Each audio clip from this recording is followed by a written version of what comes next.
Laging inaasa ng lalaki sa baraha ang pag-ibig at ang pakikipag-date, dito pala niya matatagpuan ang babaeng seseryosohin niya.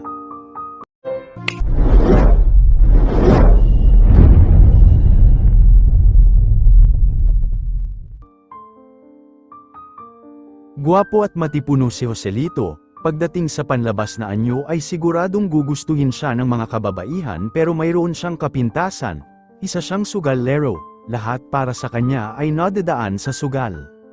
Hihiramin ko uli ang baraha mo ha, pare, babangka uli ako sa sag-alan, sabi niya sa matalik na kaibigang sag-alero rin na si Wilkins. Walang problema, Joselito, basta, kapag nanalo ka ay partihan mo ako ha, sagot naman ng lalaki. Kung parehong adik sa sugal ang dalawa, may pagkakaiba naman sila pagdating sa larangan ng pag-ibig. Grabe ka, Joselito, ang playboy mo naman, kung sino-sinong babae ang kadate mo. Ako kasi, stick to one na ako sa asawa kong si Marina, wika ng kaibigan niya. Mahilig makipagkilala sa iba't ibang babae ang binata, dahil magandang lalaki ay matinik sa chicks at siya ang hinahabol ng mga ito.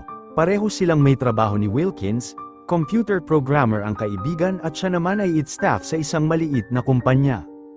Iba na ang maraming pagpipilian, pare, iba kasi itong kaibigan mo, may magnet ako sa mga babae kaya ako ang nilalapitan, natatawa niyang sabi.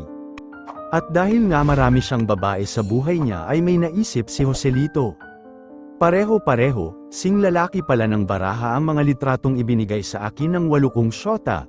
Para rin itong sugal matapos kong balasahin ang mga ito ay dudukat ako ng isa, kung kaninong litrato ang makuha ko ay siya kong i-date, nakangisi niyang sabi sa isip. Ang maswerteng babaeng nabunat niya ay si Vanessa, ang pinakamaganda sa mga babaeng nabola niya.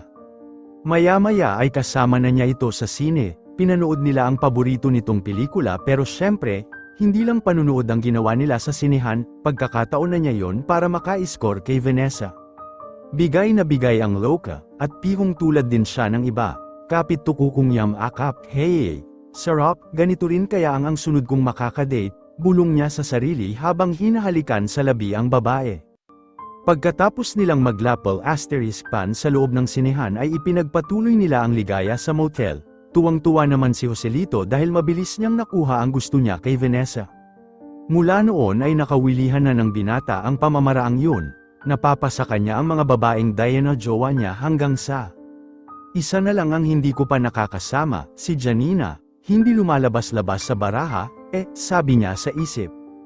Si Janina ang hindi masyadong kagandahan sa 8 syota niya pero ewan ba niya kung bakit kay Gun-Gun ang loob niya rito, kapitbahay nila ang babae, mabait ito at mapagmahal sa pamilya, ito ang mag-isang nagtatrabaho para sa magulang at mga kapatid, isa itong call center agent.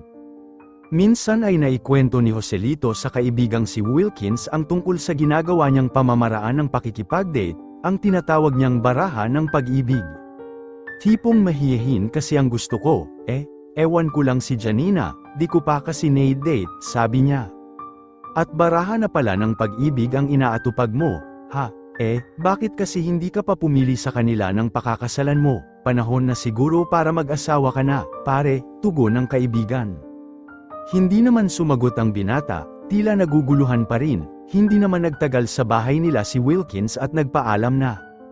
Teka, pare, ang tunay na baraha mo isa sa uli ko na, dito na lang ako sa baraha ng pag-ibig ko, natatawa niyang sabi. Okay pare, pero malayo na ang lalaki ng map-ansing. Aba, mga litrato ito ng syota ni Joselito, ito ang naibigay niya sa akin at hindi ang aking mga baraha, gulat na sabi nito. Maya-maya, Wilkins, sandali, si Janina ang tumawag sa kanya. Pakibigay naman itong mga litrato ko sa kapatid mo, sabi niya kasi ay i-edit niya mga yan. Para sa ginagawa kong personal portfolio, pakisabi yan na lang ang maayos kong mga litrato kasi ibinigay ko na yung isa sa boyfriend ko, sabi nito, matalik na kaibigan ng kapatid niyang babae si Janina. Nang makita ni Wilkins ang litrato ng babae ay may pumasok sa isip niya. Ito ang litrato niya na kasama sa mga litrato ng mga syota ni paring Joselito. Teka, may gagawin ako. Bumalik siya sa bahay ng kaibigan, pare, yung baraha ng pag-ibig mo ang naibigay mo sa akin. Eto isa uli ko sa'yo, aniya. Mabutit ibinalik mo, Matagal na akong walang kadate, pipili na ako dyan, sagot ng lalaki. Nang makaalis si Wilkins ay muli niyang tiningnan ang hawak na baraha ng pag-ibig at Oy, natsyempuhan ko rin, si Janina na ngayon, tuwang-tuwa niyang sambit sa sarili. Kaya ang babae na nga ang sunod niyang idinate dahil ito palagi ang lumalabas sa baraha kapag binabalasa niya. Pero di tulad ng iba niyang chick ay kakaiba ang naramdaman niya kay Janina, ibang-iba ito sa mga babaeng nakadate niya, di niya maintindihan kung bakit, pero si Janina na ang babaeng hinahanap niya. Bukod sa mahinhin ito ay napakabuti pa ng puso, sa lahat nga ng babae na dayanoon niya, ang babae ang gustong-gusto niyang kasama, masaya siya kapag si Janina ang kausap niya, kaya nga nirespeto niya ito at iginalang. Napagtanto niya na ito na ang babaeng ihaharap niya sa altar. Ang napili niya bilang maging asawa at ina ng kanyang magiging mga anak, nakipaghiwalay siya ng maayos sa iba niyang syota at namanhika na siya sa pamilya ng nobya. Ipinagtapat naman niya rito ang mga naging kahinaan niya noon pero nangako siyang magbabago na, dahil mahal din siya ng kanyang nobya ay napatawad at tinagap siya nito ng buong buo. Itinigil na rin niya ang pagiging sag-alero para sa pagbuo niya ng sariling pamilya. Sa araw ng kasal ni na Joselito at Janina, paring Wilkins, siya ang pinakasalan ko dahil siya na ang nararapat para sa akin, sabi niya sa kaibigan. Alam ko, pare, best friend siya ng kapatid kong si Hershey, di ba, bunso, nakangising sabi ng lalaki. Oh, kuya, congratulations and best wishes sa bagong kasal, sabi naman ng kapatid ni Wilkins. Ano, best friend ng kapatid mo ang asawa ko, gulat na sabi ni Joselito.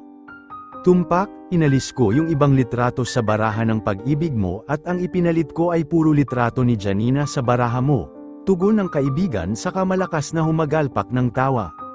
Nanlaki ang mga mata niya, kaya pala laging si Janina ang lumalabas sa baraha ikaw pala ang dahilan, loko ka. Ngayong wala na ang baraha ng pag-ibig, siguraduhin mo na ako na ang one and only mo ha? Sabad ni Janina saka kinurot sa tagiliran ang mister, oo naman, darling, hindi lang ikaw ang one and only ko, ikaw ang aking forever, sagot niya, naging sugal man para kay Joselito ang panliligaw noong una. Nahanap naman niya ang tunay na kaligayahan sa katauhan ng kanyang misis na si Janina, nang dahil sa baraha ng pag-ibig na kanyang nilikha.